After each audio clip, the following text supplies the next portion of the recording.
Bapak, Ibu, Saudara yang dikasihi Tuhan Yesus Kristus, jumpa kembali dengan saya Esther Solihin dalam Renungan Harian hari ini.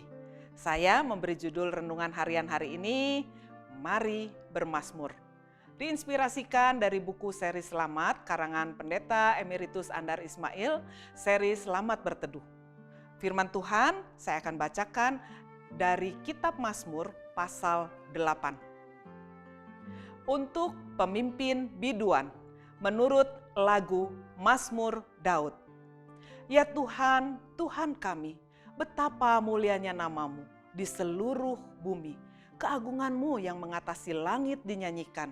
Dari mulut bayi-bayi dan anak-anak yang menyusu telah kau letakkan dasar kekuatan karena lawanmu untuk membungkamkan musuh dan pendendam. Jika aku melihat langitmu, buatan jarimu, bulan dan bintang-bintang yang kau tempatkan. Apakah manusia sehingga engkau mengingatnya? Apakah anak manusia sehingga engkau mengindahkannya? Namun engkau telah membuatnya hampir sama seperti Allah dan telah memahkotainya dengan kemuliaan dan hormat.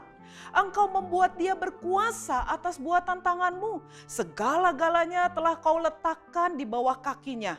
Kambing, domba, dan lembu sapi sekalian, juga binatang-binatang di padang. Burung-burung di udara dan ikan-ikan di laut dan apa yang melintasi arus lautan. Ya Tuhan, Tuhan kami, betapa mulianya namamu di seluruh bumi. Bapak, Ibu, Saudara sekalian yang dikasihi oleh Tuhan Yesus Kristus, Mazmur pasal 8 ini adalah nyanyian seruan kepada Allah yang biasa dikumandangkan pada awal liturgi ibadah malam umat Yahudi. Biasa dinyanyikan secara bersahutan. Mazmur yang menceritakan bahwa di satu sisi manusia diakui sebagai makhluk yang paling hina. Namun di pihak lain oleh Allah sendiri manusia diperlakukan sebagai makhluk yang sangat mulia. Karena itu Mazmur ini menjadi suatu dalil pendidikan bagi umat Yahudi yang merumuskan pendidikan sebagai pemberdayaan manusia yang hina untuk mampu berpikir dan berperilaku mulia. Dalil yang pertama adalah berbicara tentang hakikat Tuhan yang maha mulia yang dikatakan bahwa langit maupun bintang-bintang yang tidak terhitung jumlahnya dan berkilau di langit adalah buatan jari Allah. Betapa luhur dan agung hakikat diri Tuhan bila dilihat dari ciptaannya. Tetapi apakah manusia? Kita manusia kecil dan kerdil, hina dan nestapa dibandingkan dengan kemegahan dan keagungan langit, bintang-bintang, dunia dengan segala keindahannya. Tetapi ternyata manusialah yang paling diindahkan Tuhan. Manusia dimahkotai dengan keagungan yang membuatnya hampir sama dengan Tuhan. Yesus dalam Perjanjian Baru menyebut bahwa kita umat percaya bukan lagi sebagai hamba, tetapi sahabat, pengangkatan harkat dan martabat yang sangat tinggi. Manusia diberi mahkota, kehormatan, dan kemuliaan. Artinya Tuhan memberi kemampuan untuk menjadi makhluk yang mulia dan terhormat. Karena itu marilah kita pakai mahkota ini dengan bangga. Dan cara salah satunya adalah mengelola makhluk-makhluk lain dan alam ciptaan Tuhan dengan bijak dan penuh hikmat.